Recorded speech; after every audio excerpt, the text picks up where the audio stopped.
सो के जगह तो परिचय हुआ। वहां से लोग साथ में चलने लगे। बरेली के आसपास की घटना, यूपी बरेली के आसपास की।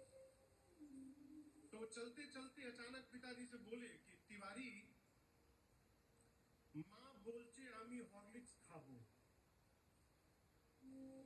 बंगाली में बोले कि माँ बोल रही है हॉर्लिक्स खाना है। हॉर्लिक्स बंगाली में पीना नहीं होता है ना, वहां सब कुछ खाना होता है। चाय खाबो, जल खाबो, दूध खाबो। तो बोले कि माँ बोली हॉर्लिक्स पीना है। अब पिताजी बोले माँ बोली है, हमको तो सुनाई नहीं दिया माँ बोली है।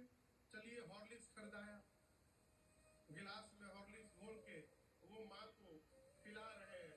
झगड़ा कर रहे हैं, नहीं नहीं ज्यादा नहीं पिलाऊंगा, पेट खराब हो जाएगा तुम्हारा, एक गिलास से ज्यादा नहीं पिलाऊंगा। ऐसे बोल रहे हैं, डांट रहे हैं, पिला रहे हैं।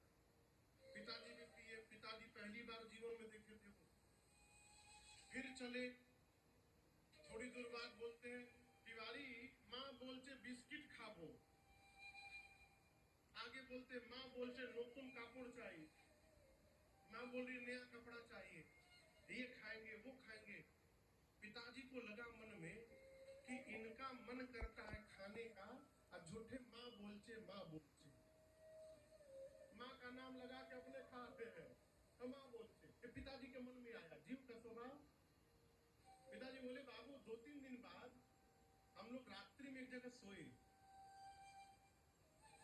तो पिताजी मेरे 3 बजे भोर में उठे, स्नान ध्यान करके पूरा रूट मैप था। तो गोस्वामी जी से बोले गोस्वामी जी चला जाए, तो बोले नहीं नहीं मैं थोड़ी देर अभी थोड़ा और सोना चाहता हूँ।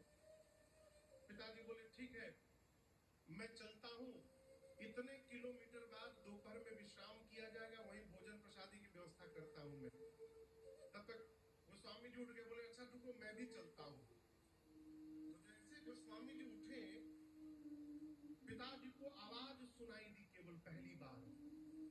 क्या आवाज निकला? बंगाली में आवाज आया, घूमे पर खतरा है। घूमे पर मैंने सो जाओ, अभी खतरा है, मत जाओ आगे।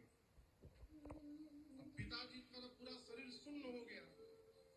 गोस्वामी जी बोले तिवारी माँ बोल रही है कि आगे खतरा है, तुम भी मत जाओ आज।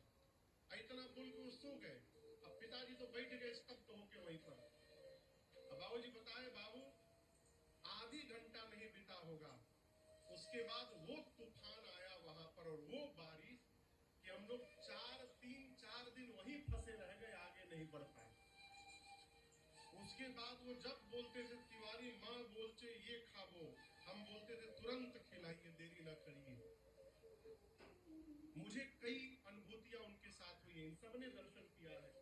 कलकत्ता में ये जो विकास जी बैठे हैं ना, हाथ ऊपर उठाइए, ये दूसरे नंबर पर विकास जी जो बैठे हैं ये कलकत्ता ही रहते हैं। तो एक पहले ये सीडी के स्टॉल पर बैठते थे, यहाँ मंच पे नहीं बैठते थे। मानव जी तो बहुत याद हो गया तो कहा बाबू आप इधर ही आके बैठो।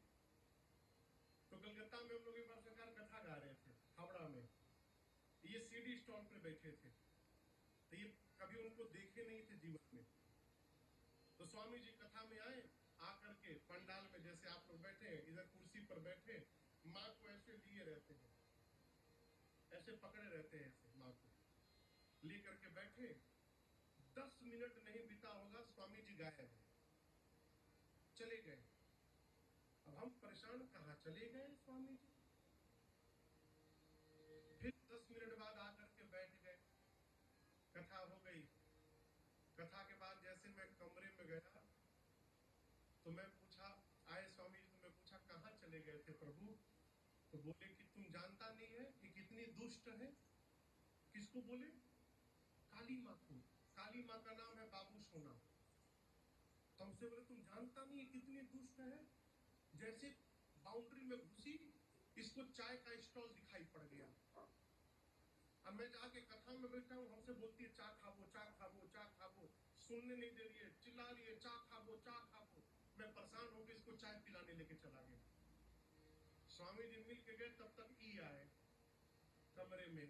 ई आए तो इनका पूरा शरीर कांप रहा है, थर थर थर थर। हमने कहा हो गया हो? बोले महाराज जी वो जो महाराज जी आए थे ना स्वामी जी, वो फोटो को चाय पिला रहे थे, फोटो को, काली माँ का फोटो को चाय पिला रहे थे, झगड़ा कर रहे थे। यही चाय दिए भी थे लेकर के। तो हम तो पहले जाइए, वो स्वामी जी की उनकी बातचीत चलती रहती है। ऐसी अनुभूति आज भी होती है। भगवान आज भी हंसते हैं, भगवान आज भी बोलते हैं। प्रश्न ये नहीं है भगवान बोलते हैं कि नहीं बोलते, प्रश्न ये है भगवान को सुनना कौन चाहता है। आपको आश्चर्य होगा, महापुरुष हुए भारत में स्वामी विवेकानंद जी, कौन कौन जानता है स्वामी विवेकानंद जी को? उनके गुरु जी को कौन कौन जानता है? उनके गुरु जी हुए स्वामी रामकृष्ण परमहंस जी। हमारे कलकत्ता में गंगा जी के किनारे श्री दक्षिणेश्वरी काली जी का मंदिर है, आज भी मंदिर है वो, उसमें वही दुर्ग काली जी का विग्रह है। संजीव भैया, आपको आश्चर्य लगेगा, स्वामी रामकृष्ण जी मंदिर में पुजारी थे। जब मां को भोग लगाने के लिए भोजन की थाली लेकर के मंदिर में जाते थे, तो मां की मूर्ति में से साक्षात मां काली प्रकट हो जाती थी, नित्य, एक दो दिन नहीं, नित्य। जब जब वो थाली लेकर के जाते थे मंदिर में, मां प्रकट होकर बैठ जाती थी। और स्वामी जी अपने हाथ से निवाला तोड़ तोड़ के मां काली के मुख में भोजन कराया करते थे। इसी कलयुग की घटना है, मुश्किल से 125 साल पहले की घटना है।